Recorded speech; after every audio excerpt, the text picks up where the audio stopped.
Everywhere I look, their trash lingers.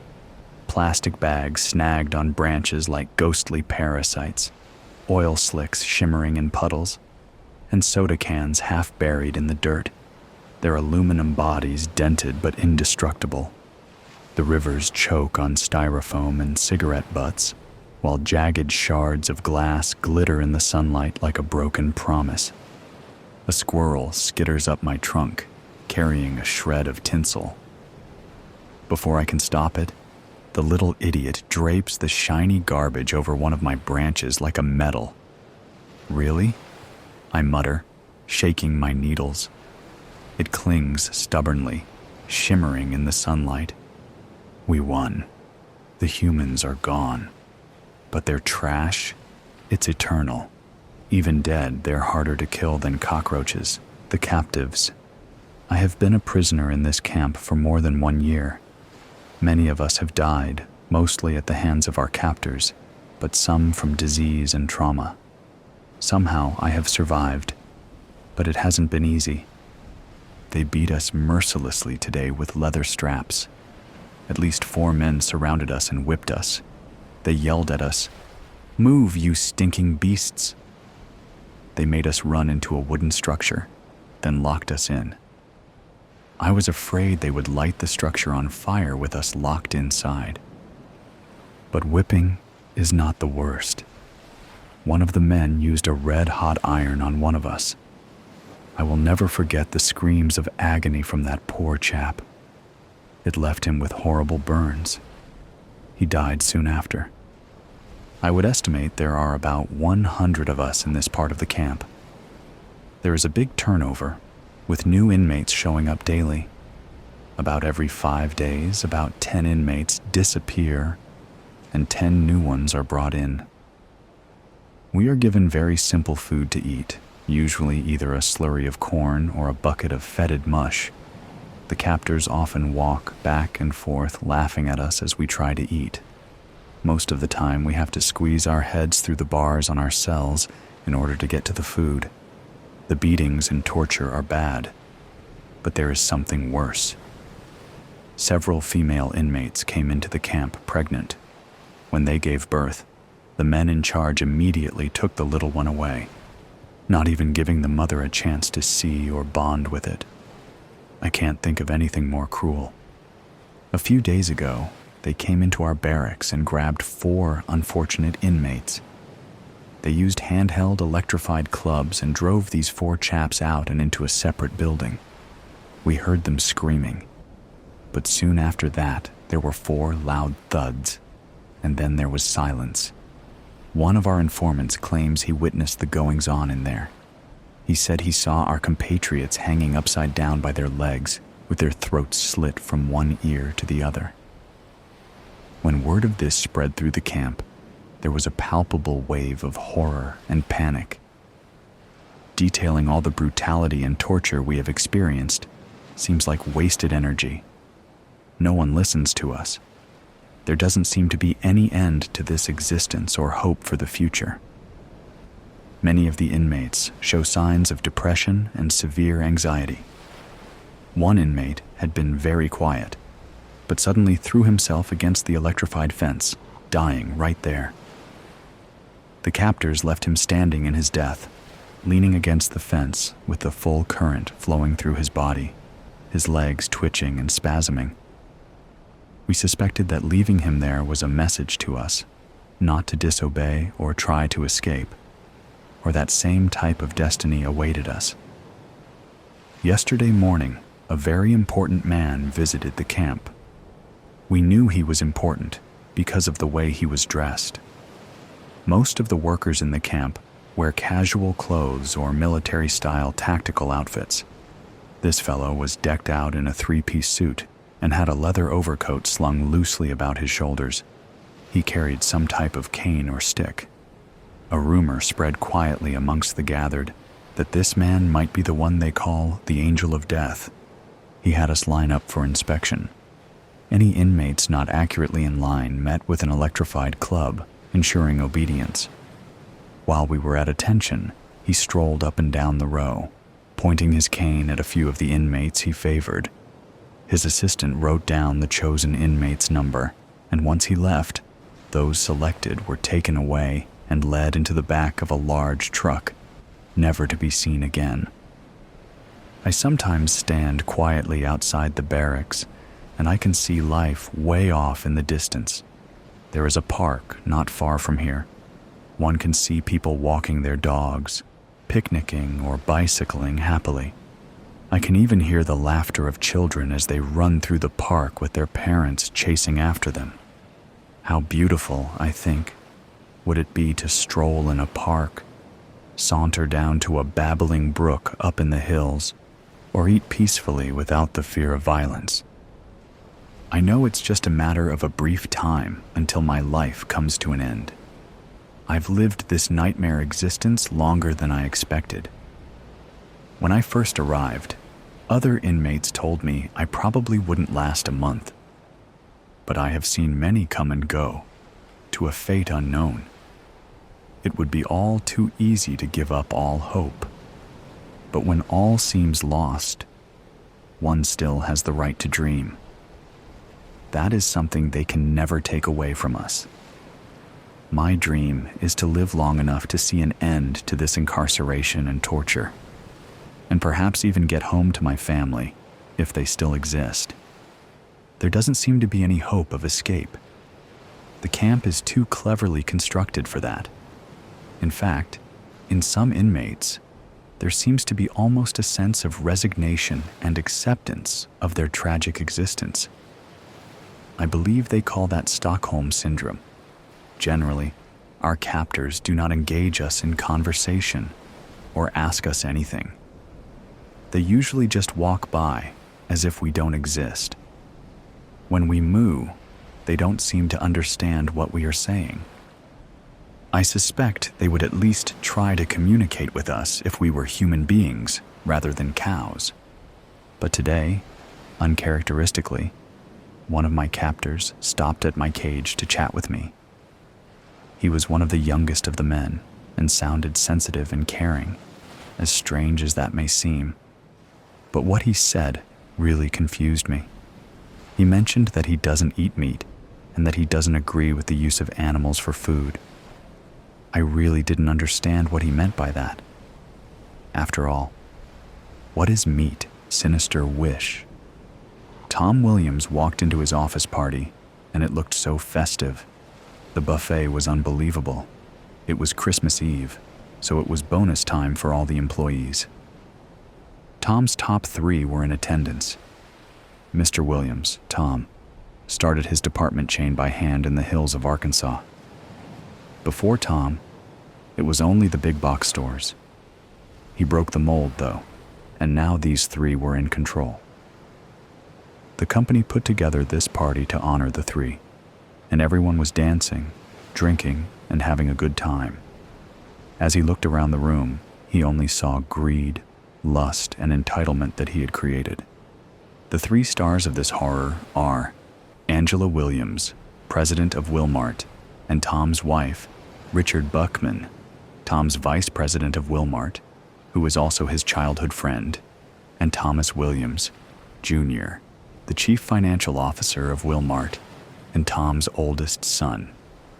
Now that we know the setting, this psycho Christmas special will have a moral somewhere inside of it. Maybe? Let's dig into the meat potatoes of it. Maybe some raw steak or a lamb or 2, ha ha ha or ho ho ho. Tom was just standing by a table near the back of the room, and he noticed a man that just walked in. He was dressed like Santa.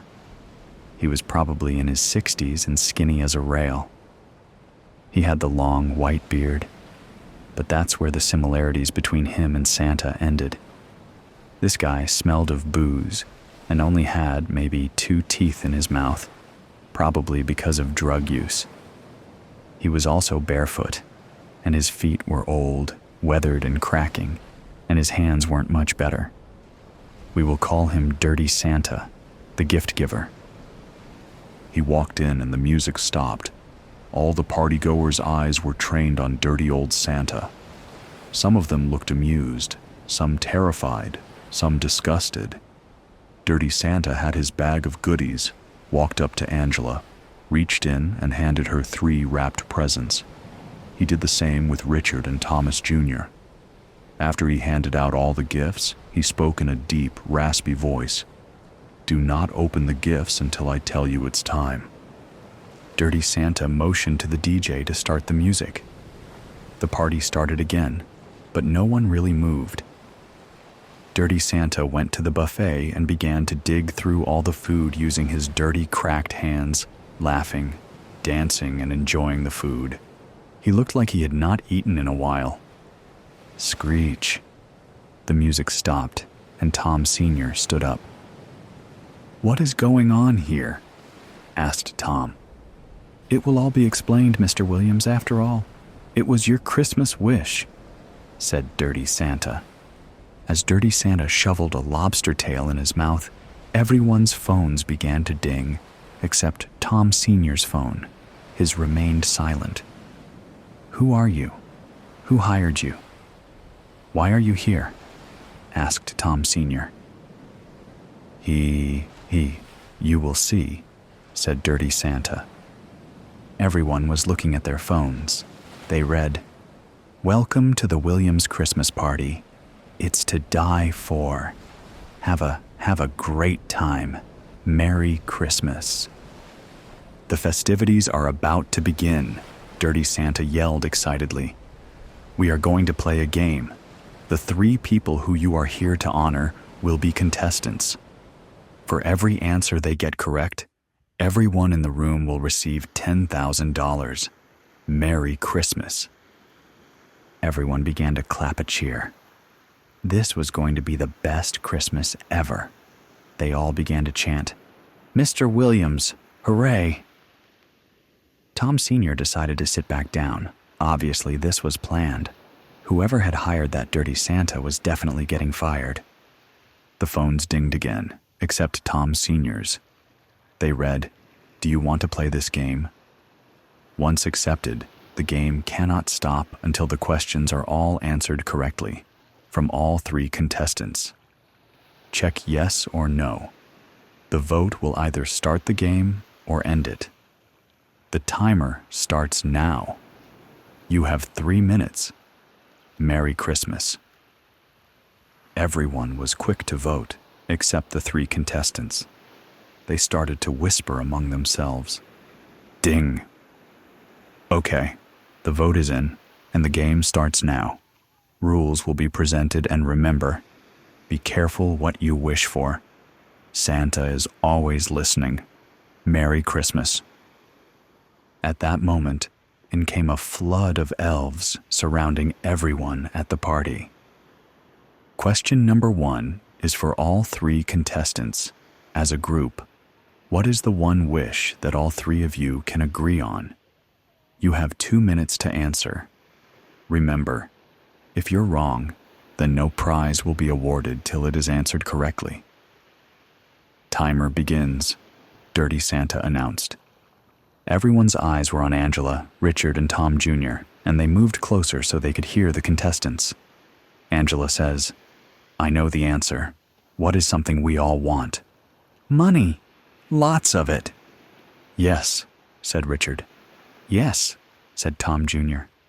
They type in their answer, "Money and lots of it." Ding. "Correct," yelled Dirty Santa. "Open your gifts now, and everyone in attendance, check your accounts. Merry Christmas." Angela, Richard, and Tom Jr. opened their gifts, all keys with numbers on them. Everyone at the party starts to cheer. They are all $10,000 richer. Ding. Those keys go to safe deposit boxes with millions in cash. Merry Christmas. Now on to question number 2. Who is the one person you lust over most? Remember, answer truthfully or there will be consequences. You have 2 minutes to answer. Audience has a chance at 30,000 here. There will be 3 different answers. Merry Christmas. The party erupted. "Hooray, Mr. Williams!" All 3 contestants looked nervously at each other. Richard's wife was not in attendance, nor was Tom Jr.'s girlfriend. What were their answers? Angela looked over at Tom Sr. and he sneered back at her. He knew that he was not her answer. Ding! Timer went off. Let's start with Angela. She answered, Tom Sr., incorrect. The elves moved in and formed a tighter circle around Angela. One elf walked up with a meat cleaver, and another walked up to her with chair in a small block. They sat her down, took off her shoes and stockings, and put her foot up on the block. In one swift motion, the elf chopped off her a little toe. She began to scream, Dang! Now it's Richard's turn. He answered his wife, Sally. Incorrect. They moved the block now to Richard and sat him in the chair and chopped off his little toe. Dang! Finally, it's Tom Jr.'s turn.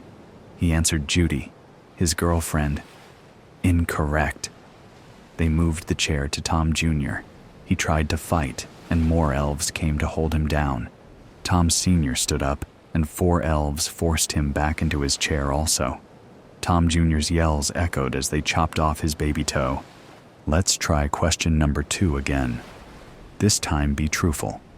Bad news, audience. Your reward drops $2,500 every time they answer incorrectly. Time resets to 2 minutes. What happened next? I could not predict. I had no idea the level that humanity would lower itself to until now. We shall continue. Boo! The guy in the back of the crowd yelled. Richard, we all know you're screwing Tom's wife. Other guests continued to yell too. Tell the elves the truth. We want our money. Tell them the truth. Everyone knows that Tom Jr. is gay. Ding! No answers, contestants? The elves raised their meat cleavers again, taking another toe from each contestant. Now the crowd is really getting upset. Tell the truth now. We have all lost 15,000. You suck. I will take more than a toe, said another guest. Well, it seems the partygoers already know the answers. Now you have 2 minutes to try again, and remember, you only have 8 toes left, and then we move to other body parts. Merry Christmas. The elves handed the contestants their phones as they frantically typed. The crowd was really becoming vocal. Tell the truth, scumbags. I hope they kill you. We want our money. Tom Sr. looked out, and all started to make sense now. He knew all of what was going on with Angela, Richard, and Tom Jr. His wish, though, was very evil. Had it really come true? Ding. We have our answers. Angela first. Richard Bachman, correct. Open your gift. Guests, check your accounts. Merry Christmas. The room erupted. Everyone was $5,000 richer now. Angela went to open her box. It was larger than the others' boxes. As soon as she opened it, she began to vomit. It was Sally's severed head, Richard Bachman's wife. Ding! Richard's turn. Angela Williams, correct. Open your gift. Guests, check your accounts. Merry Christmas. The room was on fire, another $5,000 in their accounts. Everyone was back to drinking and partying again. Richard went to open his gift. It was his wife, Sally's ring finger, with her wedding band still on it. Ding. We are on a roll. Tom Jr.'s turn. Jimmy from the mail room. Correct. Now open your gifts and guests check your accounts. Merry Christmas. Now this party was really exploding. Kind of intriguing how the contestants have become the spectators and the guests became the stars of this party. Tom opened his gift. It was a picture of his girlfriend fucking the neighbor. Ding. Now for the final question of the game. This question will have a bonus of an extra $10,000 attached if the contestants answer correctly the first time. Timer set at 2 minutes. Question: have you ever killed anyone, and who? Merry Christmas. Okay. Now this was insane. How could they know what they were all thinking? How could anyone know their dark, sinister secrets? Was he real? They couldn't tell or they would go to prison. The crowd was shouting again. I had no idea the level this crowd was going to go for money. The timer was winding down. Will they tell the truth or not? The crowd was chanting, "Tell the truth." If you lie, I'll kill you myself. You are all scumbags. Ding. First up is Angela, and her answer is yes. Correct. $10,000 to every guest. Now, Angela, who did you kill? Your mother-in-law. Correct. An extra $10,000 to all the guests. Now, Angela, open your last gift. Guests, check your accounts. Merry Christmas. Now the room was silent, except for Tom Sr. You didn't. How could you? How could you kill my mother? Cried Tom Sr. Kill her, murderer. Chop off her head, the crowd chanted. With shaky hands, she opened her last gift. It was the bottle of pills she put in her mother-in-law's drink at Thanksgiving. No one suspected an overdose. It was just assumed she died of natural causes at her age. Ding. Richard's turn. He answered, yes, correct. $10,000 to all guests, and now for the bonus. Who did you kill? He answered, Timothy. Correct. Another $10,000 for everyone. Now open your last gift. Timothy was Tom and Richard's childhood friend, who died in a hunting accident. Richard opened his last gift, and it was a picture of the three of them the day before they left for their hunting trip. None of the guests cared any longer. The joy had turned into rage. They were chanting, "Kill them! Murderers!" Ding! Last on the list of tonight's game, Tom Jr. Will he answer correct or lie? He answered yes, correct. Now for the extra $10,000. Frankie, Rebecca, Little Ricky, and Jimbo Silverstone. Correct. One last gift to open. Merry Christmas. Tom Jr. was scared to open it. It was probably something horrific. His father was yelling now. You killed that family, Thomas? What the fuck? That was you? You were the drunk driver? Tom Jr. reluctantly opened his gift. We have a bonus round. $50,000 for everyone tonight. In Tom Jr.'s last present is a revolver. This crowd has the chance to vote on whether to make Thomas Williams Sr.'s wish come true. Should Thomas Sr. kill these three, or should he not? Let's vote. 2 minutes on the timer. Merry Christmas. Now it was so quiet you could hear a pin drop. Only the sounds of the smartphones and the whispers of the three murderers. Ding. Votes are in, and it appears that the decision is unanimous. These three will die at the hands of our host, Tom Sr. If he does it, a $50,000 bonus will be added to all your accounts. Thanks for being part of this year's Williams Christmas party.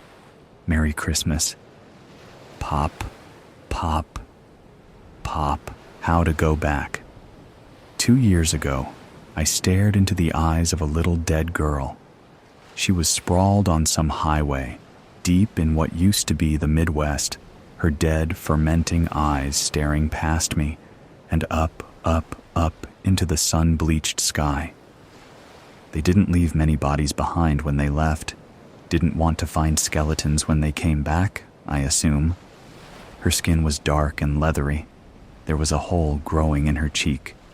Blue tendrils came twirling out of the rotted, bony mass with those little orange tips. I wished they were green. I missed the trees, the grass. The closest thing to nature are the dead bodies with the synthetic viruses, eating themselves towards the clouds. Puny fingernail scratches on deep blue skin. She might have been dead for 3 months, 6 at a stretch. The first thing I felt when I saw her was excitement. She was the closest thing I'd seen to another person in 6 years. My father's body had been more pristine, less infected by the now. a perfect conservation of the then. There was only the tight, red little hole in his temple, the pool of dark, sticky blood pooling around bits of his brain, staring at me like a sick, foaming, red-furred dog. His eyes were stained red by blood, and they sat uncomfortably in their sockets, dislodged by the force of a bullet tearing it all up behind them. He was smiling, a slash of red teeth, red eyes popping. I half expected them to flick towards me, half expected the revolver, still lying loosely in his palm, to fire a matching shot through my own temple. I was relieved when he killed himself, as I was when I saw the dark hole in that little girl's cheek. I took the gun, I took his shoes, I turned around, and I left. As I reached the crest of the yellow hill, I looked back at him, lying like roadkill on the highway, in the dead yellow grass, our truck lying upside down, smoking, a few feet away. I wiped blood from my forehead, and I pressed on, the sun belching like a toad-white bubble of heat that burst around me periodically. There was a similar gunshot in the little girl's calf that poked out from her purple nightgown. It was the nightgown that made me vomit. I heaved onto the tarmac. I heaved and I heaved. She was so young, the same age as me probably, when I left my father's corpse to rot in the fat white sun that turned the sky gray from its heat. It happened in the night, I thought, sitting on the tarmac, staring at the little dead girl. There were faint, sun-baked faint tire marks on the road. She had gone, I thought, so young. She died, seething with red-hot pain, alone in the inky night, not an inkling of who she once might have been. The sun was rising, the sky was losing her blue. The pile of vomit to my side would begin to cook soon, like a stinking goose egg in a frying pan. I stood up.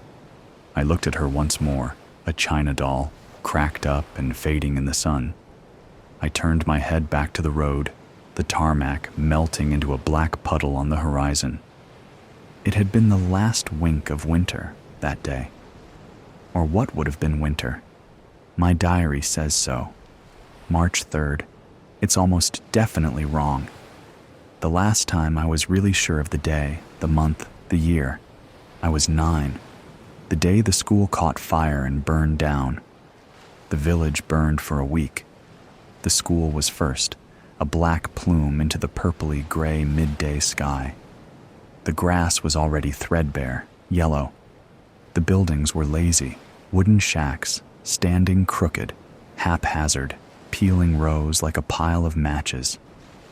It's difficult to build, gather materials, do anything at all when you swelter all day under a rock or in a shack waiting for the midnight hours. The village burned, and then Grandma picked up bleach on the exodus, and soon everybody was gone, my father on his way. That day, after seeing the dead girl, I had collected enough gas and food to wait out the summer in the caves. They were damp, dripping places if you went down far enough. It stank of rotted bodies, those who had starved or gone, but it was cool. It was dark. It was safer than third-degree burns and snarling tumors all summer long. I remember, I'd left it so late that I knew to stop driving and lie in the grass under the car. I usually passed out from the heat after an hour or so. When the sun was lower in the sky, orange and red, the sky green and pink, I poured water over myself, guzzled it through my cracked, bleeding lips. And then I drove, and I drove. I'd left it so late, so dangerously late, that towards the end of the journey they started appearing in the sky. Small black dots at first, but they got bigger. They're ships, full of, I don't know, probably scientists in gray coats, watching, waiting for everything to die so they could start again. They're nothing but black pebbles in the sunset to me, and they disappear in the safety of the night. Black pebbles, no windows, no movement, no noise. They've no exhaust fumes, No visible sign of life. They just float calmly in the sky, black beads, watching as Earth eats itself like a coyote starving in the desert, picking at its own ribcage for morsels of its fleshy stomach. A stomach long gone. That little dead girl was a premonition, I suppose. It had been a silent, dissociative half-decade of white, silent heat. Each year dripped onto my lips like the last of the water in the hip flask I dangle now, as I speak, above my head. I should have been gone for the caves days ago. I stand on the roof of a gas station. It's midday. The sky is clear and gray. The yellow-brown plains sprawl outwards, forever on all sides. The highway cuts a black line down the middle. There's the occasional Lone Ranger, a telephone post in the distance, the hollow carcass of a tree. It's silent. So silent. Silence as deafening as a Red Sea, crashing down on my shoulders and burrowing into my dry, blistered throat. There's blood leaking from the blisters in my cheeks. It starts to boil slowly, etching teary burns down my chin, down my neck. I don't feel it. I don't feel anything. I'm a pair of eyes. I forgot the cave long ago. I've been waiting for this day. The last day of winter, the last wink. I hold my arms outstretched. From somewhere far away, much bluer and greener, much louder. If I squint, I can feel them burn like an old photograph on the campfire. The sensation starts to feel like rain, cold and relieving. I bleached myself intentionally. I went to one of the rotted bodies deep in the caves. A man. In the torchlight, his eyes were milky and half-closed, his mouth slack. There was a bottle of something that had rolled away from his right hand. There were foamy remnants on his lips. He reminded me of my little brother, Jeffrey. Maybe if he had grown up in the green and blue world, then he would have looked like that. I kissed his forehead. I began to forget not long after. It was sweet. It was like falling slowly asleep. From this nightmare. This fucking nightmare, I hear myself scream from far away, in the blue and green. I start to turn away now, as my legs begin to give out on the roof of the gas station. I can feel nothing holding out his hand. The blistered now is a universe away. Just before I turn and walk down the hill, the rain pouring onto my neck, blurring my vision into a sweet, comfortable gray, expansive, eternal gray. I see that little dead girl lying on the highway, sprawled out on the scorched earth. I smile as I slip away. I smile at her red, unblinking eyes. Delta 928, Captain David Starnes. Morning, Pete. How are you doing today? Co-pilot, Peter Markley. Oh, I'm good. Just glad I made it on time. Traffic was a bitch this morning. How are you, Captain? Starnes. Feeling just fine. Once I fly this turn, I have the next 3 days off, and me and Jenny are going out to Sedona to play some golf and enjoy the spa at the Hilton. Markley. Sounds nice. I'm on for the next 4 days at least. Starnes. Hey, do me a favor. I have to call home real quick. Ask Marcy to bring up some coffee for us, and then we can start with the pre-flight routine. We're scheduled to be nose up in about 20. Markley. Will do, Captain. Pause. Hey, Marcy, can you please bring up 2 cups of coffee? Muffled response. Thanks. Get one for yourself, too. It's on me. Starnes. Hey, Jenny. I just wanted to let you know that I didn't have time to get the laundry into the dryer. The washer was still running when I had to leave. Just wanted to let you know. I'll call you when we touch down in Chicago. Love you. Markley. Well, ain't that sweet. Senior Flight Attendant Marcy Nichols. Here you are, gentlemen. Can I get you anything else? Starnes. Thanks. I'm good. Markley. Same here. Thanks, Marcy. How are we looking back there? Nichols. We're almost ready. Just a few more passengers getting settled. We should be able to do the final cabin walkthrough in the next 5 to 10 minutes. Markley. Sounds good. We'll be right here waiting for your thumbs up. Nichols. Be back soon. Dead air for 32 seconds, with the exception of a brief cough. Starnes. All right, let's check it down. Auxiliary fuel pump. Markley.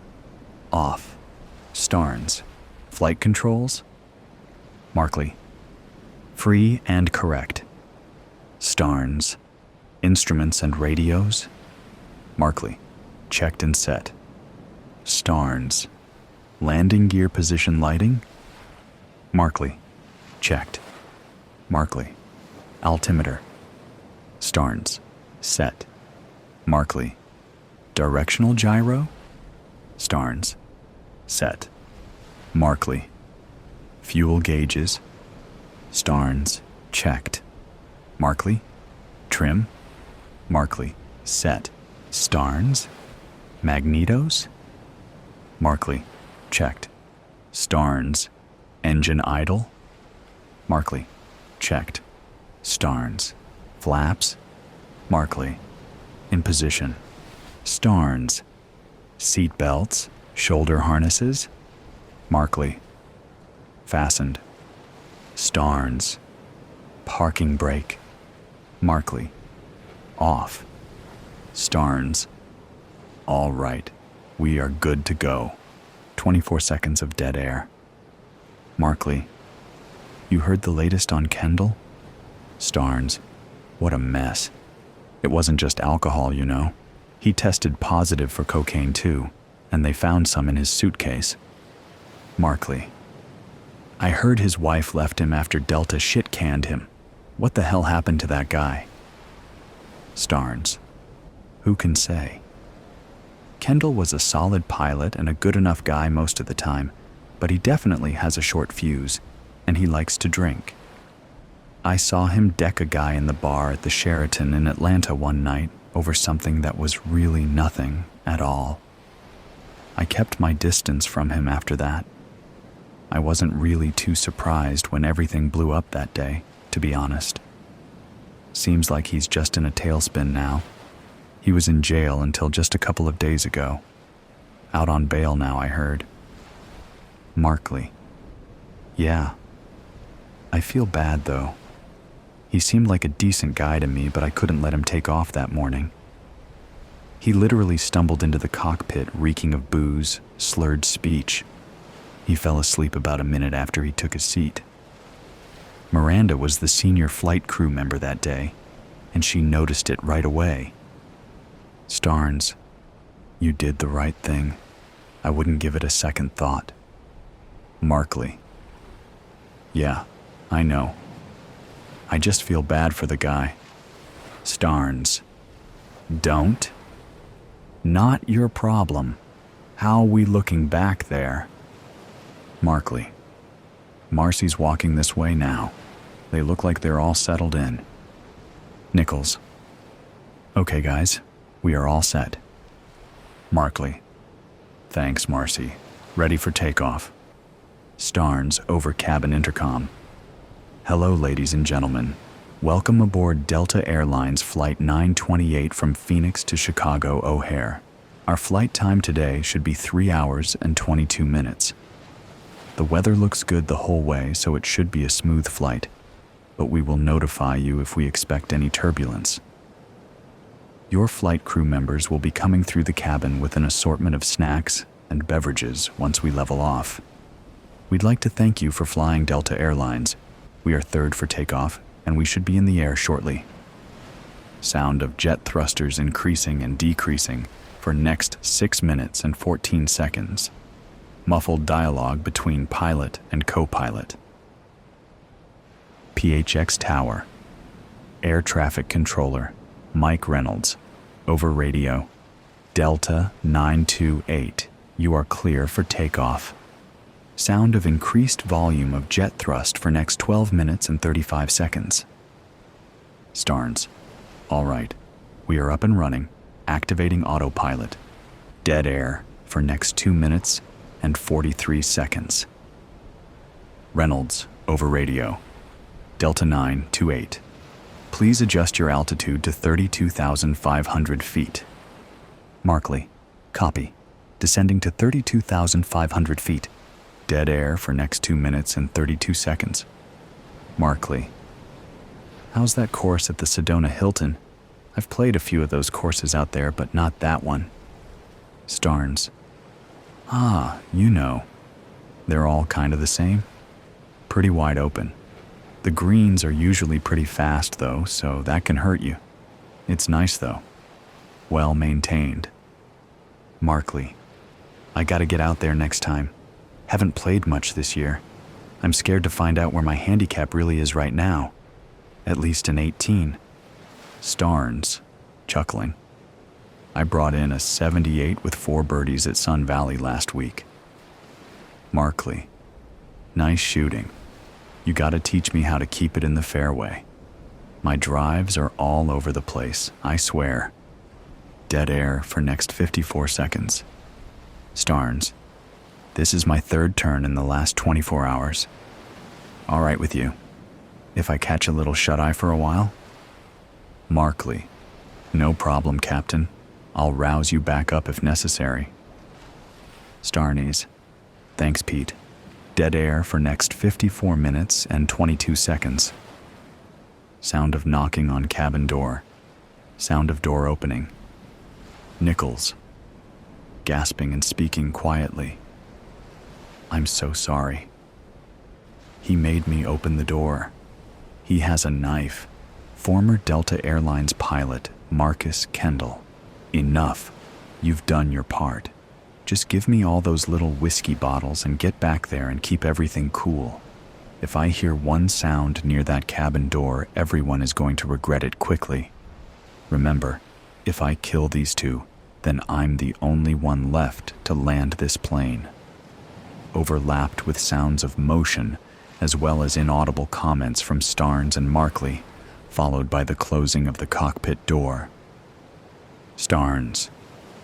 Marcus. What the fuck? What is this? Kendall. This has nothing to do with you, Dave. I'm here to see Pete. Here. Take this, though. Sounds of a struggle followed by painful gasps, cries, and heavy breathing for next 18 seconds from Starnes. Shouting from Markley. Markley. Jesus, Kendall. What the hell are you doing? Stop. Kendall. You better get back into that co-pilot seat before you get hurt, Pete. I think we both know how a fight between me and you would end, even if I didn't have this knife. And Delta suspended the federal flight deck program 3 months ago after that incident in Salt Lake City, so I know you don't have a gun in this cockpit. Besides, I'm here to speak with you. This doesn't involve Dave. He was an asshole anyway. I need this seat. Sounds of seatbelt unclicking, followed by a thud. Kendall. Shit. Look at all the blood in this seat. Give me your jacket. I gotta wipe this up a little. Markley. How did you even get on this flight? How did you get a knife on board? Kendall. I worked for this airline for 17 years, Pete. You don't think I know how to get around? You don't think I know some people who will help me out if I hand them $500 cash? Baggage handlers make shit for pay, you know? It's a pretty thankless job. Those guys aren't exactly rocket scientists. Dead air for next 16 seconds. Markley. Christ, Marcus. What are you doing? Kendall. I came to talk to you, Pete, about what you did, and don't even think about triggering that handset. God help me. If I hear a 7,500 squawk come out of your mouth, I'm gonna cut off your right thumb. Don't test me. Look at Dave down there. You think I'm fucking around? Markley. I won't. I swear I won't. Kendall. Good. This won't take long here. Looks like we will be over Denver in just a few minutes. Markley, why Denver? Are you gonna land us at DIA? Kendall, not exactly, but close. We'll get to that. First, let me ask you something. You are a licensed and qualified pilot with plenty of experience flying the Boeing 737, yes? Markley, yeah, sure. Not as much as you, but yeah. Kendall, so on that morning when you called security to come into the cockpit to wake me up and drag me away, leading to me ending up in jail and losing my job along with my wife and 2 kids, you could have just covered for me, right? Markley, hey, you know the airline's policies. Plus the flight crew already knew you were in no condition to fly. If they call security before I do, then I'm in it with you. Kendall, yeah, so you just decided to ruin my life instead of taking that chance. That's what I thought. You are a little pussy, Pete. Do you know that? I bet you've been a little pussy for your whole life. Markley, Marcus, we're losing altitude fast. We are well below 20,000 feet and we are way off our flight path. Dead air for next 22 seconds. Automated voice from instrument panel. Warning. Altitude. Warning. Altitude. 15,000 feet. Markley. Marcus, we need to pull up right away. Dead air for next 14 seconds. Kendall. You know what, Pete? I don't really care what you have to say. I just wanted to be here with you for the end. I was originally planning to fly us straight into one of those high sheer cliffs up in the Rockies, but then I came up with a better plan. Automated voice from instrument panel. Warning. Altitude. Warning. Altitude. 12,000 feet. DIA Tower, Air Traffic Controller. Miles Cordry, Delta 928. We are showing you coming towards downtown Denver and descending below 10,000 feet. Are you in distress? Do you need us to clear a runway for you at DIA? Kendall, kill that speaker. Automated voice from instrument panel. Warning. Altitude. Warning. Altitude. 8,000 feet. Kendall, I know you can't kill that one. Anyway, rather than just pushing us into a mountain face, I decided it would be more fun to do this. Sound of increased wind shear, muffled screaming coming from the cabin. Automated voice from instrument panel. Warning! Altitude! Warning! Altitude! 6,000 feet. Markley. Jesus, Kendall. Please pull up on that stick. We are almost nose down, and we won't be able to pull out of this dive if you don't do it now. Please, don't do this. Automated voice from instrument panel. Warning. Altitude. Warning. Altitude. 5,000 feet. Kendall. You see that down there, Pete? You see that? I timed it pretty damn good, didn't I? That's downtown Denver right there. I don't know if I should target one of those tall buildings or try to put us down on a busy street. I guess I'll just have to play it as a last-minute decision. You got a preference? Markley. Dear God, Marcus. No. Automated voice from instrument panel. Warning. Altitude. Warning. Altitude. 3,000 feet. Kendall. I was considering it, and I just thought it would be better to put us down here rather than up there in the mountains. This way, there will be some good collateral damage and lots of great fiery video reels for the news. People love watching other people die in horrific ways when they watch the news, you know. That's basically what they tune in for, mostly, Pete. Let's give the people what they want today. Markley. Hail Mary, full of grace, the Lord is with thee, and blessed are. Automated voice from instrument panel. Warning. Altitude. Warning. Altitude. 2,000 feet. Kendall, over cabin intercom. People, you might want to buckle up and return your seats to the upright position. We will be making an unscheduled landing in downtown Denver in about 30 seconds, and I think it's going to be a rough one. Markley. And blessed are thou among women, and blessed is the fruit of automated voice from instrument panel. Warning. Altitude. Warning. Altitude. 1,000 feet. Kendall. Open your eyes, Pete. Open your eyes. You don't want to miss this. Look at all those cars and people down there. We are going to be front page news. Here we go. Here we go, Pete. Count it down with me. Come on now. 3, 2, 1. Insatiable, Part 2. Her voice, trembling, cut through the silence. Daddy? The words scraped against something deep inside me, something buried under the roar of the hunger. My body moved before I could think, lurching forward, one decayed hand reaching. Her face twisted in horror as she stumbled back, pressing herself against the wall. No, Daddy, stop. Stop. Please, God, stop. But I couldn't. The hunger tore through me, relentless, demanding. Her heartbeat echoed in my ears, a steady drum calling me forward. I reached for her, my jagged breath wheezing like rusted hinges. Her tears glistened in the dim light, her small hands trembling as she held them up, useless shields against what I was about to do. I was almost on her when the memory hit, sharp and blinding. Her tiny hand in mine, sticky with melted ice cream, her laughter bubbling up as she looked at me, wide-eyed with trust. I love you, Daddy. The memory burned, more painful than the hunger. I stopped mid-lunge, my clawed hand hanging inches from her face. Get away from her! Emily's voice rang out, fierce and trembling. She barreled into me with all her strength, the impact jarring but barely enough to move me. A flash of silver caught the weak light. She had a knife. Emily.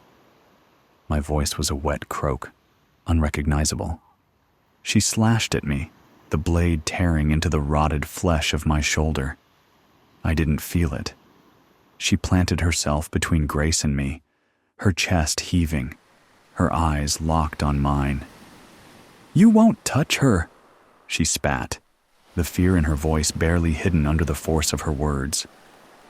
Emily shouted without turning, her voice ragged. Go, Grace! Don't look back! Grace hesitated, her tiny figure trembling, then bolted down the stairs. Run, Grace. Run far away from me, baby. The sound of Grace's retreating footsteps faded, leaving only Emily and me in the suffocating silence. She squared her shoulders, her trembling hand gripping the knife like it could keep the darkness at bay.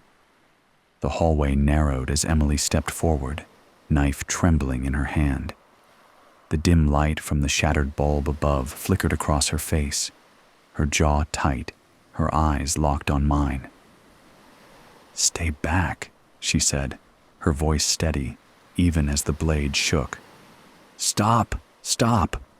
Please, God, stop me. This is my love. This is my life. It wouldn't let me stop. The hunger surged like a wave, driving me forward. My rotting legs dragged against the floor, my fingers twitching as they reached for her. I screamed at my body to stop, but it kept going. Stop. Please, for God's sake, stop. But the hunger roared. It was a force, pulling my body like strings on a marionette. Emily lunged forward, slashing the knife, the blade slicing into my forearm. A wet sound, something that used to be flesh tearing open, oozing dark, thick rot. I didn't feel it. Her eyes widened for a fraction of a second. She'd been expecting pain, a reaction, but there was nothing. David, listen to me. Emily's voice broke as she stabbed again, tears streaking her face. You're in there. I know you are. You love us! You love Grace!" But her words barely reached through the roaring hunger, and my hands moved without me, reaching for her. Her expression faltered, the resolve cracking just slightly, but she gripped the knife tighter.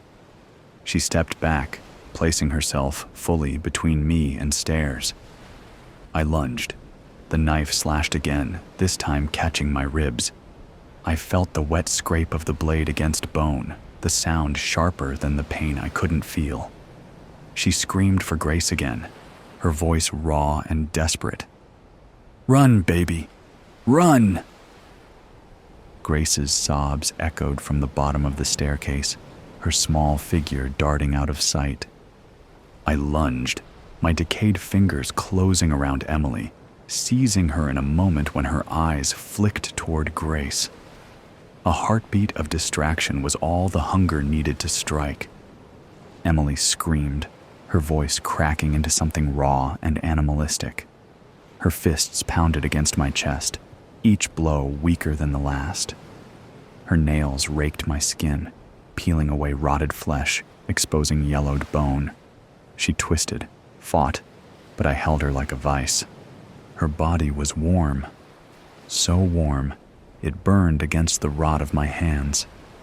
Her eyes locked on mine, wide and terrified. For half a heartbeat, I thought I could stop. Then the hunger surged again, tearing through me. My body moved before I could think. My teeth sank into her neck, tearing through skin and muscle with a sickening wet snap. Hot blood surged into my mouth, metallic and thick, spilling down my throat in waves. The taste was fire and ecstasy, searing through what little humanity was left in me, and I hated how good it felt. Emily's scream turned into a gurgle, her hands clawing at my face, pushing weakly as I tore deeper. Stop. Stop. Stop. But I couldn't. The hunger was everything. Her body jerked once, then stilled. Her blood ran warm and steady over my hands, pooling at my feet. Her lips moved, forming words I couldn't hear, couldn't understand. Her eyes found mine, wide and glassy, but there was something else there, a flicker of recognition, a memory, love, maybe, or disgust. Then it was gone. The light in her eyes snuffed out, leaving only the dull, empty stare of the dead. I let her fall, her body crumpling to the floor like something broken, discarded. My hands shook, slick with her blood, her warmth already fading. I wanted to scream, to claw at myself, to rip this hunger out of me with my bare hands. But there was nothing left. Nothing but the hunger and her lifeless body at my feet. "Emily," I tried to whisper, the word choking in my throat. Black ooze dripped from my mouth, pooling with her blood on the cold, unforgiving floor, the hunger inside me roaring in triumph. "No. What have I done?" Then I heard it, a small, sharp gasp. Grace.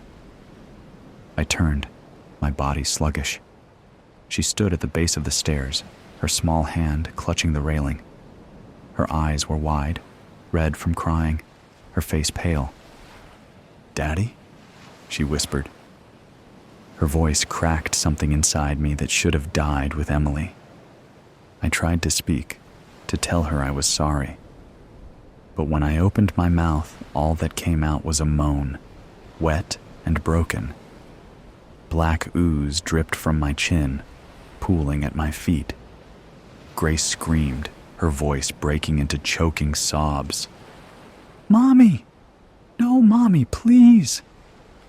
She stumbled back, gripping the railing as if it could hold her world together. My chest, if I still had one, felt like it was caving in, but the hunger didn't care. It surged again, pulling me toward her. "Graksh," I croaked, the word barely intelligible. But she heard it, and she turned and ran, her small figure disappearing into the dark. I stumbled forward, my body following her scent, even as my mind begged for the darkness to take me. The hunger stirred again, twisting inside me, demanding I follow. I looked down at Emily. Her blood was still warm on my hands, her lifeless body crumpled and broken at my feet. I am losing everything. The hunger didn't care.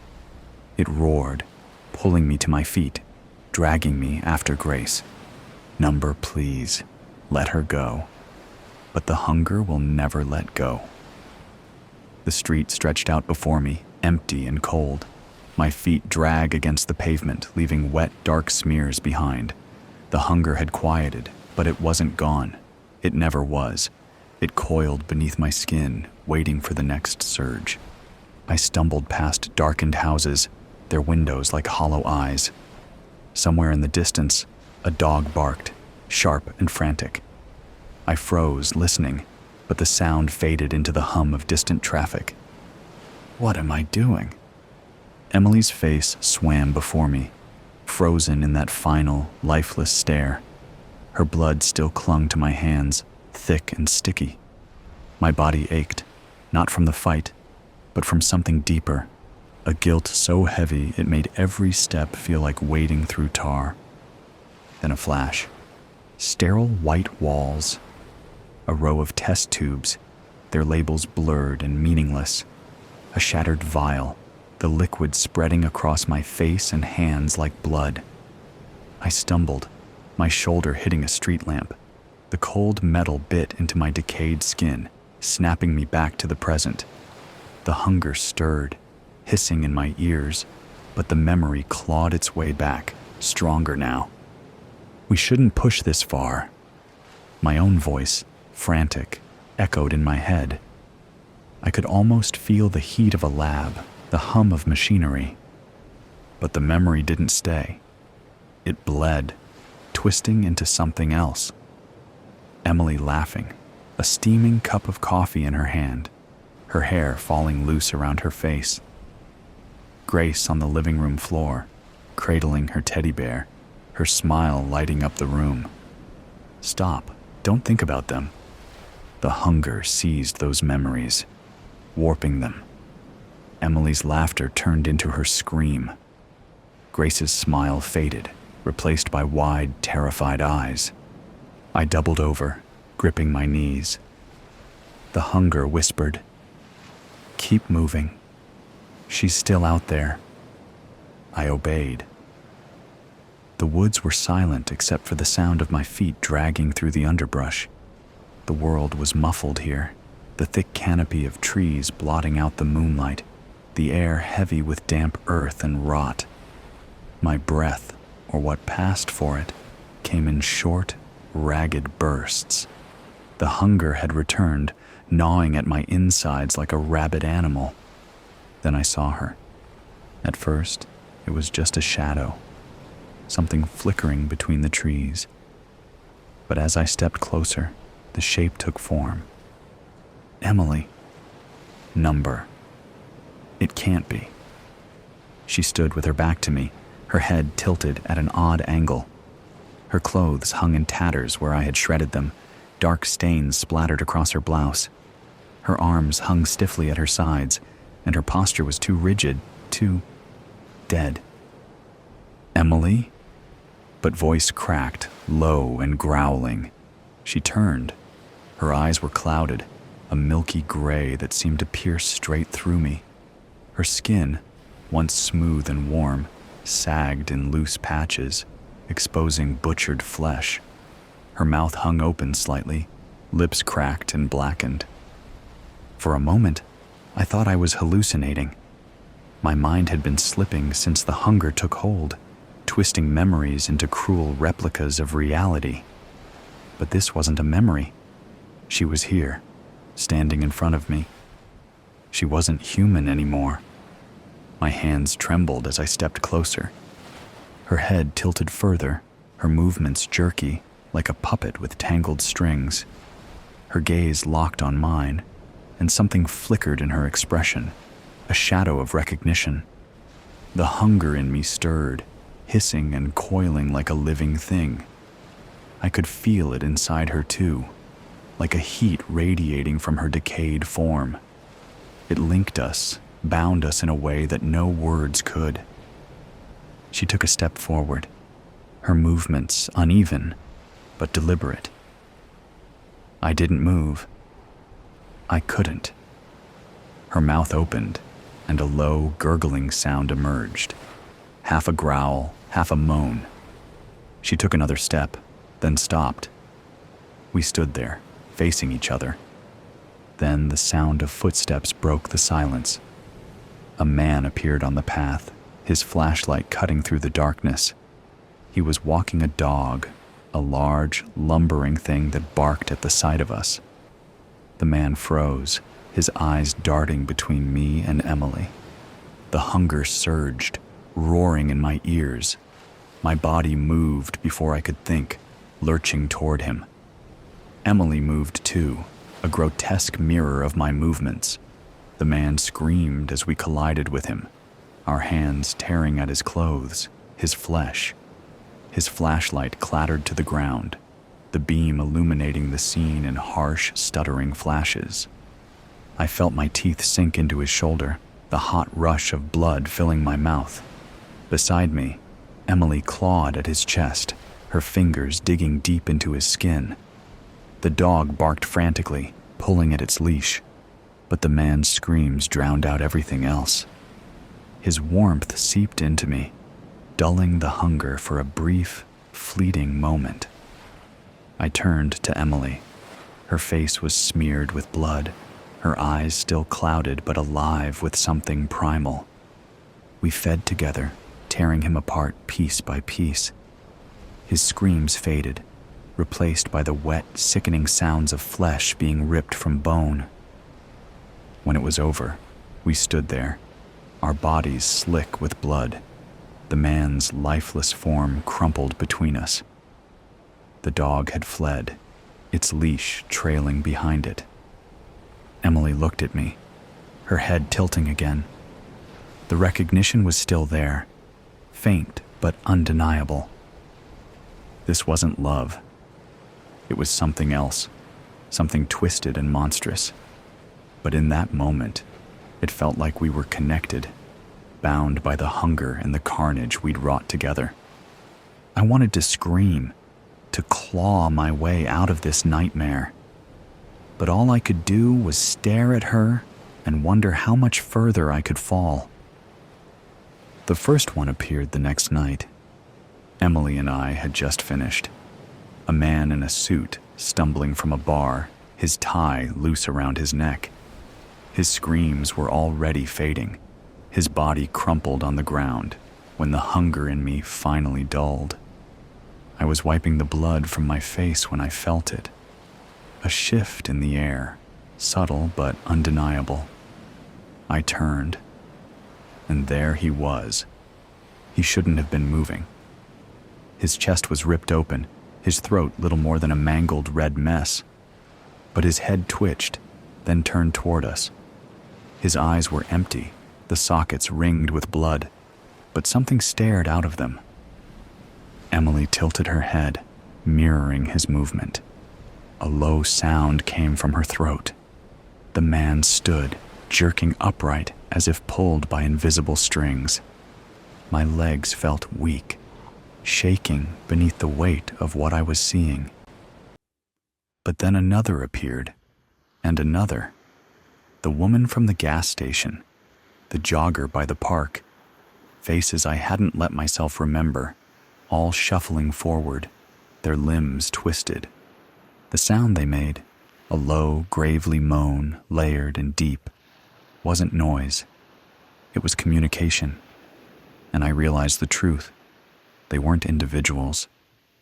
They were connected, not to each other, but to the hunger, to me, to us.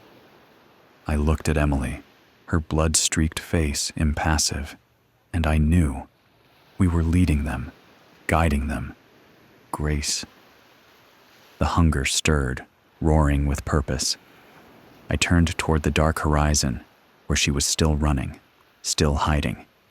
The horde moved with me, their jerking steps falling into rhythm. We stand at the edge of the hill, the town sprawled out below us like a patchwork of light and shadow. Street lamps flicker, faint and distant, their glow seeping through the trees. The hunger twists inside me, relentless, pulling me forward. Beside me, Emily twitches, her bloodied hand jerking at her side, her head tilting toward the lights. She growls low, her broken body still and yet coiled, ready. For a fleeting moment, something stirs. A memory, faint but sharp. Grace's laughter as she spun in the backyard, her hands outstretched to the sky. Emily leaning against the doorframe, smiling, her hair catching the sunlight. My family.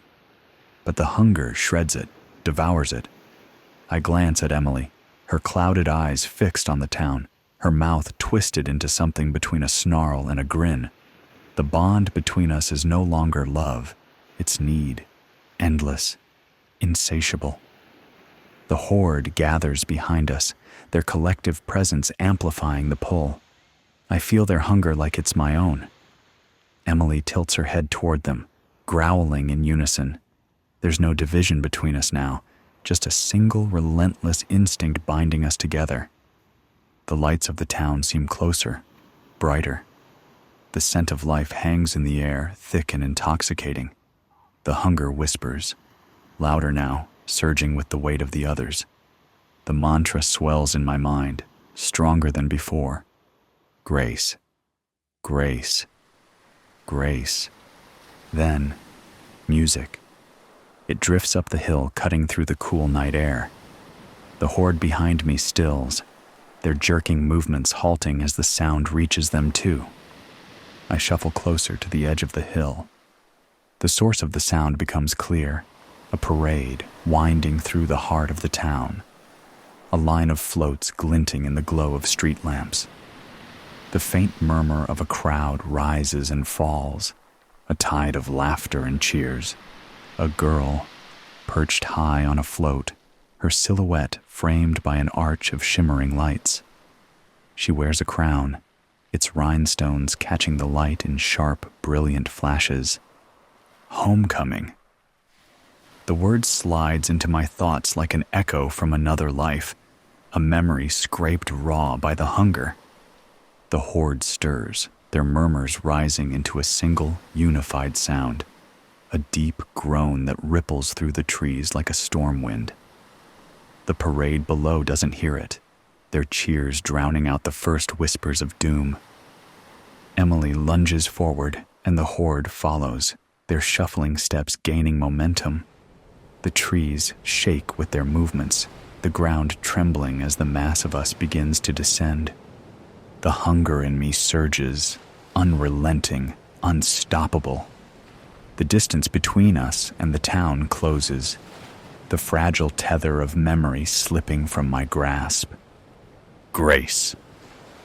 The name whispers through my mind one last time before the hunger consumes it. The horde moves as one, and we descend the hill. The Bruja and the Brujo Clay was driving west on I-270 toward St. Louis. The radio was off. He was alone with his thoughts. His father had died 2 days ago, and he was on his way from Chicago to the services, trying to reconcile his feelings on the road. He loved his father, but the old man was very difficult at times. He didn't really view Clay as his son. He viewed him as his private property, to do with as he wished. It was always football practice, baseball games, wrestling meets, karate lessons, and more. Sometimes Clay just wanted to hang out with his friends and play some video games, but there was rarely much time for that. His father spent 22 years in the U.S. Marine Corps. The red light behind the gas gauge lit up. He meant to stop and fuel up an hour ago, but he was lost in thought. Now he was in the middle of nowhere, and who knew where the closest gas station might be? Hopefully something would come up soon, He stopped thinking about his father, as this practical concern overrode all else until it was resolved. He saw an exit sign ahead, Snaretown Road. Some little burg out here in the sticks, but there was a faded blue sign showing the standard highway gas station symbol. He exhaled and took the exit. At the end of the off-ramp, he saw nothing but empty road running off to the left, but to his right, he could see what looked like a small village about a mile down the road. He turned in that direction. When he reached it, he realized that you couldn't really call it a village. It consisted of just 3 blocks of commercial space. Most locations were unoccupied, he noticed, with a small grid of houses just behind on either side of the road. There couldn't be more than a few hundred people living there in total. He saw the gas station up ahead on the right and pulled in. Fuck. The gas station was closed, yellow tape around all of the pumps. It looked like it had been closed for years. Why didn't they take that sign down on the highway exit? He didn't know if he could make it to the next gas station, wherever that was, with what was left in the tank. There was a convenience market attached to the gas station, and the lights were off inside. But the door opened, and 2 men came out. They were somewhere in their 50s, or maybe earlier 60s, and they were dressed alike in thick plaid shirts, denim jeans, and brown boots. They waved to Clay and approached his car with friendly smiles. Clay rolled down his window. "Hey there. What can we do you for?" Was there a nervous cast to their smiles? "I just pulled off I-270 for gas, but it looks like I'm out of luck here. Do you know where I can find the closest station?" The 2 men began responding at the same time, but then one deferred to the other. "Yes, sir. You want to just turn right back around, the way you came, and if you continue west on the 270, you'll see an exit for, Williams Village Road, just a few miles down, and they've got a couple of stations there. Good luck to you now." They just stared at him awkwardly, and Clay thanked them and pulled out of the gas station back towards the highway, praying he could make it to Williams Village Road. The needle was right on E. He didn't remember the drive from the highway exit to that little village being so far, but he could not even see the interstate from where he was. He also didn't pass through any other towns or villages when he turned off onto Snaretown Road, but now he saw one up ahead. Just a little 3-block main street surrounded by some homes.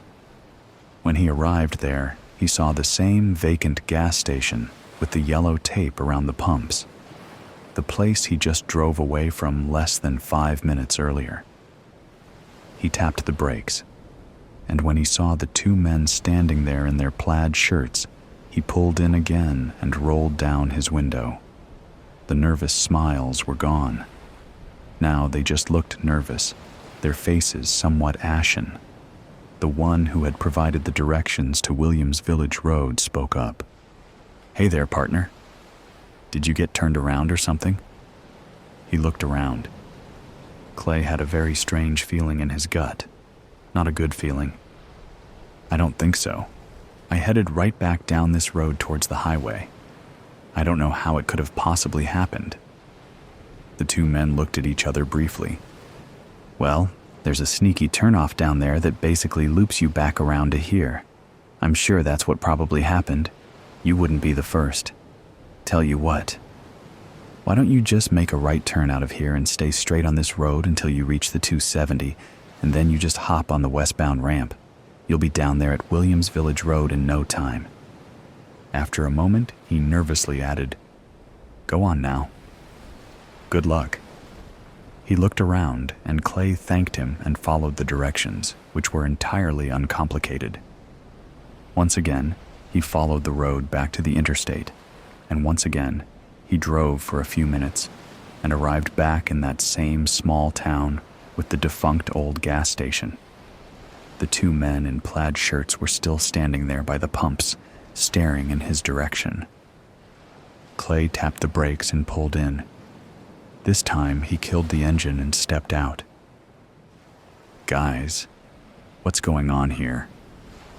They stared at each other with grave expressions for a moment, and the one who had done all the talking so far continued to do so. He crossed his arms over his chest and looked down at the pavement. Well, fella, I'm afraid we have some bad news for you. And you're not going to believe it when I tell it to you now. But eventually, I'm afraid you will know that it's all true. He paused and took a deep breath. Clay's heart started beating harder. The man pointed up to some low wooded hills just beyond the patchwork of homes that made up the little village. So, for as long as anyone around here can remember, there has been an old house up there in them woods that was home to an old woman and an old man. They came here from somewhere just outside of Mexico City many years ago. They lived way down in Chiapas before that. Old as they were, they lived on as other folks born. Well, after them lived long lives and passed away. The old woman and the old man just kept carrying on. They didn't come down to the village here often, but when they did come down, they always looked a little older. But somehow they were still carrying on. He paused and looked at his partner in plaid. Charlie, you want to take over here? You can probably tell it better than I can. The other man cleared his throat. Yeah, sure. So, as Marty was just saying, the old woman and the old man who lived in that old ramshackle house up there in the hills didn't come down here to the village too often. They didn't have to. Now, here's where you're gonna stop believing any of this. But it's true. They didn't have to come down here to the village because if they needed anything, they had a pair of twin gray wolves, and they would just send them down. Those two would get whatever they needed. They would just walk into a store, pull the items that were needed off the shelves, and then growl viciously at someone in the store. They didn't care who, until they packed up all those items and followed those wolves back to the old house up there in the hills. Charlie paused to gauge Clay's reaction to this. Normally, Clay would dismiss this sort of fairy tale stuff instantly, but his head was still spinning from what had just happened when he tried to drive back to the interstate, so he continued to listen, wondering where this was all going. Well, sometimes the old woman and the old man did come down to the village. When the weather was nice and when the 4th of July fireworks were in flight, they were sometimes seen walking slowly together, hand in hand. The locals who lived here for a while all called them the Bruja, her, and the Brujo, him. I don't know how that started. It's just what people called them. Maybe they introduced themselves that way at some time. Anyway, one long summer day many years ago, no one can say just how many, they came down into the village. They were walking slowly down this sidewalk right here when some drunk driver came off the interstate in a big old SUV, looking for gas and more beer, and he swerved just enough to run the Bruja down. She was killed instantly, and the Brujo screamed in fury as the man exited his vehicle. Mere moments later, the twin wolves were there, and they had him surrounded, snarling with rage and snapping their teeth at him. The Brujo pointed down at the old woman, and without saying a word, the driver lifted her body and followed the old man back up to the old ramshackle house in the hills, the two wolves trailing behind. He paused there and raised his eyebrows, giving Clay a chance to ask any questions or express his disbelief. Clay just stared back at him, waiting to hear the rest of the tale. Charlie continued, Well, that's when things changed around here for good. For starters, all of the usual deliveries that we received every week, food, gas, prescription drugs, retail products like clothing and shoes and such, just all stopped coming one day. That was the day that we woke up and found that drunk driver crucified by the side of the road just down there. He had a sign hung around his neck that read, "Do not touch me," and no one was brave enough to defy that warning. He stayed up there for almost a year, the crows picking the flesh off his bones. And then one day, there was a storm, and the crucifix was blown down. You can still see the remains of his bones in the tall grass over there. Anyway, after that, no one could leave. There were 188 people living here at that time. Any time that any one of us attempted to drive down towards the interstate and away from Snaretown Road, we ended up right back here, just like you did. Outsiders like you have turned up here over the years, and most of the time they were able to leave. But some, like you, found themselves unable to leave. No one knows why, but I assure you, it is real. You're with us now. I'm sure you seriously doubt all of this, but someday, you will be buried here. Marty nodded, and Charlie paused again, and this time, Clay was done listening to the story. He walked back to the car door. Look, I don't know what kind of scam or joke you're trying to pull here, but I think I've heard enough. I'm leaving now. See you soon, Marty said quietly and waved goodbye. He did not smile. About 5 minutes later, Clay pulled into the gas station again from the opposite direction. Marty and Charlie were still standing right where they were when he left. He put the car in park and rested his forehead on the steering wheel for a short time. Then he exited the vehicle. All right, what the hell is going on here? Charlie just told you. Clay lifted his chin. Okay, well, if there are no supplies coming into town, how do you all survive? What do you eat? Charlie said, "Come with me," and walked back into the convenience market. It was mostly empty, with the exception of a few chairs and a fold-out table with a deck of cards on top. There was also a cold case, which was almost completely empty, and one of those large freezer chests that most people keep in their basement or garage. Charlie lifted the lid. It was empty. Every morning, me and Marty come down here at 8 o'clock and we check the case. Sometimes there's enough food for everyone. Sometimes there's only half that. On some days, there's just nothing at all. It's almost always frozen dinners and canned goods, but sometimes we find a bag of apples or oranges. And when someone here in town is sick, we will occasionally find a bag of prescription medications. Not always. One day there was a chainsaw, and that afternoon we got hit by a nasty tornado that knocked trees down all around.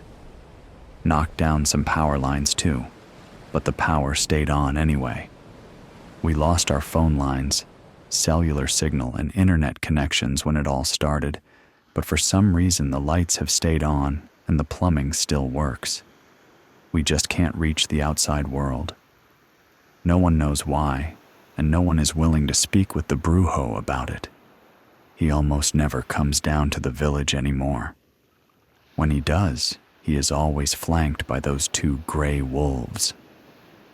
Clay tried to process all of it. The initial instinct of his rational mind was to call bullshit on the whole thing. But he also knew what had just happened each time he attempted to leave the village. He needed air. He stepped outside and leaned against the fender of his car, parked by the dead gas pumps. Charlie and Marty stayed inside and spoke to one another for a little while, and then they walked out and rejoined Clay. "I'm sorry, partner. I didn't catch your name." Clay introduced himself. "Well, Clay, we have lost many of our older neighbors over the years, and not too many new ones have arrived to replace them. The last one before you was Jimmy Gillis from Kansas City, and that was over 4 years ago. As a result, we have quite a few unoccupied houses where we can set you up." Charlie looked at Marty and said, "I'm thinking Benny McCabe's place would do nicely. It's small, but he and his brother did a lot of remodeling work before it all started, and it's still in very good shape." Marty nodded. "Sure. Come on, Clay. It's just down the block here. You can leave your car there for now. It will be fine. Not that you'll ever need it again." Neither of the older men chuckled at this. It was not intended to be a joke. Clay was just trying to make sense of it all as he followed them down the block to the house. He definitely hadn't given up hope of leaving here as soon as possible, but he didn't have a plan. He needed time to think. The house would give him some time to do this on his own. Charlie and Marty showed Clay around the single-story, two-bedroom home. It was nice enough. And afterwards, they walked around the little village for a while and introduced him to some of his new neighbors. Everyone was nice, but everyone was also just off in one way or another. They all seemed a bit haunted, a bit broken, and that was right there on the surface. You couldn't miss it. Afterwards, Clay pulled his car down the block and parked it in front of his temporary new residence. He pulled his suitcase from the trunk and brought it inside. Marty came by with a frozen pizza and 2 cans of soda for his dinner. That night, lying in bed, Clay never even came close to finding sleep. He stared up into the darkness and contemplated his situation, his reality. The more he thought about it, the less he believed it. He was educated and not given to belief in the supernatural. This had to be some kind of trick or illusion. He couldn't understand the purpose, but he didn't want to find out too late that he had been trapped into some weird sacrificial cult or something like that. As the hours went by, he became more and more sure of his conviction that this was not real. He thought about the half-mad people he had met while walking the neighborhood with Charlie and Marty that evening. He had no desire to remain here another second. There had to be a way out. And this story about the Bruja and the Brujo, it was all just too much to accept. This was crazy. He had to be at his father's funeral. He had to get there somehow. He decided to leave. He got up and packed his things back into the suitcase and walked out to the front door. When he opened it, a pair of very large twin gray wolves sat there on the porch, perfectly still except for their yellow eyes. He recoiled instinctively and took a step back. The wolves let out a low growl simultaneously, but remained still.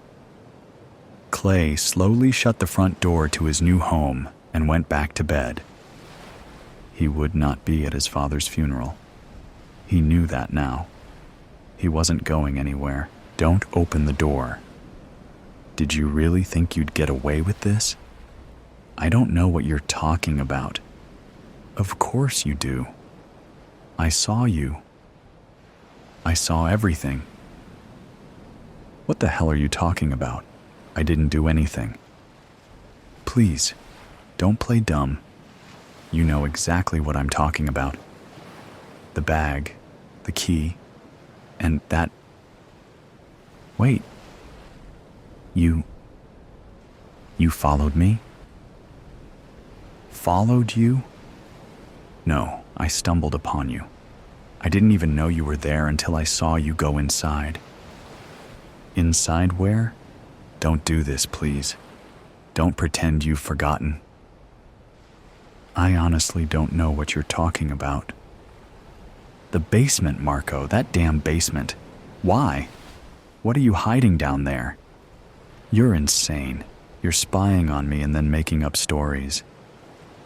What was in the bag? What? The bag, Marco. What was in it? That's none of your business. That's not an answer.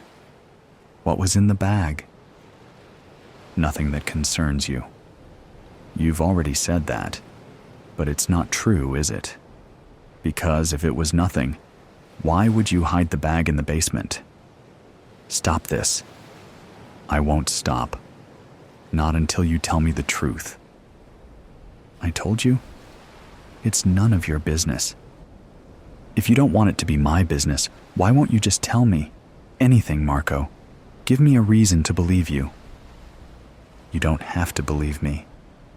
Marco, please. What did you do? Nothing. Don't make me go down there. Don't. Don't what? Don't go down there. Why? What will you do if I go? Nothing. Just don't. Tell me what you're hiding. I'm not hiding anything. Don't lie to me. Your voice, I can hear it trembling. You know what? I'm going down there. No, don't. Stop. Yelena, wait. Why should I stop, Marco? What will happen if I keep going? Please don't. Just stay here. I won't. I'm tired of your secrecy. I'm opening the door. Yelena, I'm telling you, don't touch that door. Why not? Because you won't be able to unsee what you see. What is that supposed to mean? What did you do, Marco? Nothing. It's not my fault. I didn't want this to happen. What didn't you want to happen? Whatever it is, it's too late to turn back now. I'm opening the door. Yelena, I'm begging you. Leave it closed. Begging me? You? After all the things you're hiding from me? This is your last chance, Marco. Tell me the truth, or I'm opening it. I can't tell you, but you wouldn't understand. What wouldn't I understand? That you did something? That you're hiding something terrible? You think I won't understand because I'm stupid? No, that's not it. It's just, please, don't open the door. That's all I'm asking. I'm opening it. Yelena, don't. What is this? Marco, what is this? I told you not to open it. Is this blood? On the floor? Marco, this can't be real. Yelena, let's just get out of here. You don't have to look. Wait, this is the bag. Marco, what's inside? What's in this bag? Don't open it. Haven't you already learned that nothing will stop me? I'm opening it. Yelena, please, don't. Oh my God, Marco, this is... I know what it is. Whose arm is this, Marco? What the hell is going on here? It's not what you think. Then what is it? Please explain, because I see a severed arm in a bag, and I see blood. Explain this exclamation mark. I didn't kill her. Killed? Marco, you're insane. What murder? Severed arms don't fall from the sky. Who is this? I don't know her name. You don't know her name? Marco, are you out of your mind? It was a mistake. I didn't mean for it to happen. What didn't you mean to happen? What are you talking about? For her to die? Who to die? What happened, Marco? Tell me now, or I'm calling the police. No, you can't call the police. Why? Why not? This is murder, Marco. Or at least it looks like it. Tell me the truth.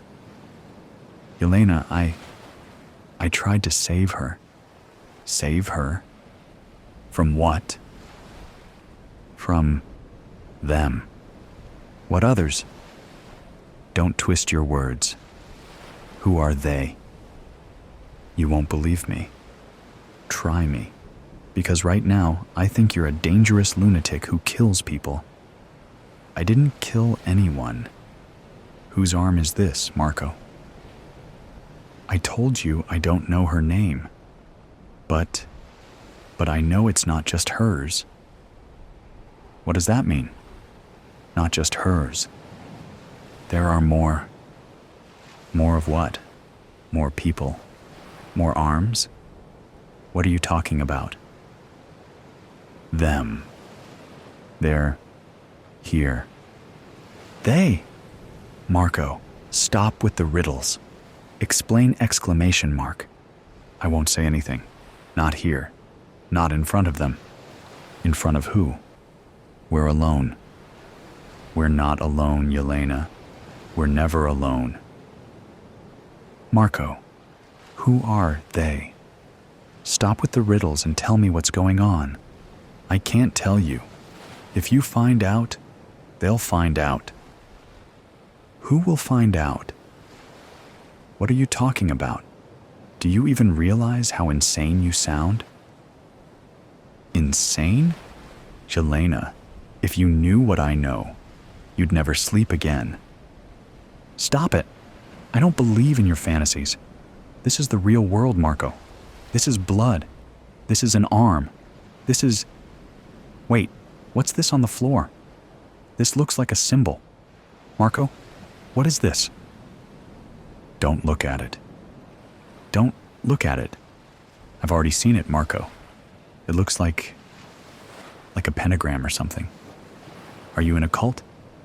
Is this some kind of sickness? Are you a murderer?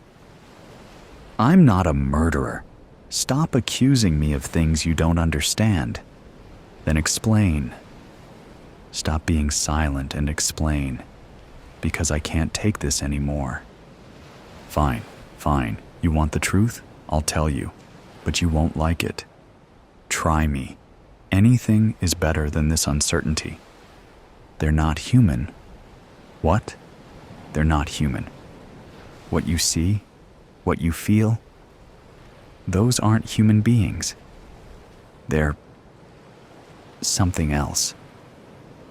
Marco, do you even hear how crazy that sounds? No wonder you're paranoid. You're talking about what? Demons? Monsters? Stop it. I'm not crazy. Yelena, this isn't the first time this has happened.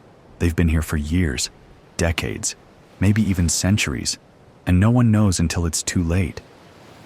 What the hell are you talking about? Their rules are clear. You don't speak of them. You don't touch their victims. And if you break the rules, you're next. Marco, you're talking about this as if it's real, but this is just, I don't know, some kind of paranoid story. There is no they. These are your hallucinations. Does this look like a hallucination, Yelena? Look at the blood on the floor. Look at the arm. Do you really think I'd make all of this up? But that doesn't prove they're demons or whatever you're claiming. This could be, I don't know, the mafia, a cult, someone real. I wish it was. But it's not. It's not something you can understand until you see them. I see blood, Marco. I see the symbol on the floor. But none of that proves your story. This is madness. Pure madness. Yelena, just listen to me. If you want to get out of here alive, you need to stop digging deeper. They already know you're here. Marco, this is too much. I'm calling the police. I can't do this alone. You can't call the police. Yelena, they can't help. Why?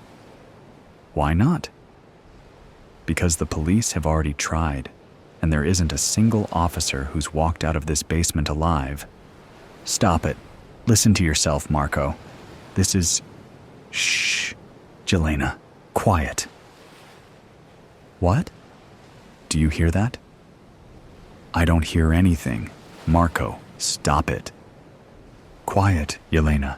They're coming. Who's coming? Stop it. Stop playing games. Yelena, please, don't breathe too loudly. Just stay still. What? What is that sound? Marco, what is it? I told you not to open the door. Now you've woken them. Who are they, Marco? What is that? What are those Lights. Those eyes. I told you. Marco, what's happening? It's too late, Yelena. It's too late. No, Marco, don't do this. Don't leave me here. I'm sorry. You have to face this alone. No, don't. Marco, don't leave. Marco. Marco. Yelena, listen to me. Listen carefully. Stay still. Don't move. If you stay still and don't make a sound, maybe they won't see you. What? What won't see me? Marco, what are these? These creatures? These eyes? These hands? What the hell am I looking at? Don't look at them. Don't look into their eyes. But they're everywhere. What do I do? How do I not look? Yelena, just close your eyes. Breathe deeply. They can sense fear. The more you're afraid, the closer they'll come. How can I not be afraid? Marco, what are these things? I told you, they're not human. They're things. Even I don't know exactly what they are. I just know they're not from this world. You're insane. You're completely insane. This isn't real. This is a dream. It has to be a dream. Yelena, this isn't a dream. If it were, you wouldn't feel the cold. You wouldn't feel their breath on your neck. What? What did you just say? On my neck? Don't turn around. Ah! Marco, they're here. I see them. Don't look into their eyes, Yelena. I told you, close your eyes. I can't. There are too many of them. They're staring at me. Yelena, calm down. Breathe. You have to breathe. Marco, they're getting closer. Marco, please, help me. I can't. They've already seen you. What? What does that mean? Marco, tell me what that means. It means it's over. There's nothing I can do. It's too late. No, don't say that. There has to be a way. There's a way out, right? The only way was to never wake them. Please, I can't do this. Marco, they're touching me. Marco, don't scream. Don't give them a reason. I can't. I can't take it anymore. Ah! Yelena, no exclamation mark. Marco, they're pulling me. Marco, help me. I'm sorry. I'm so sorry. Don't leave me. Don't. Yelena, forgive me. No, Marco. Ah! I told you not to open the door.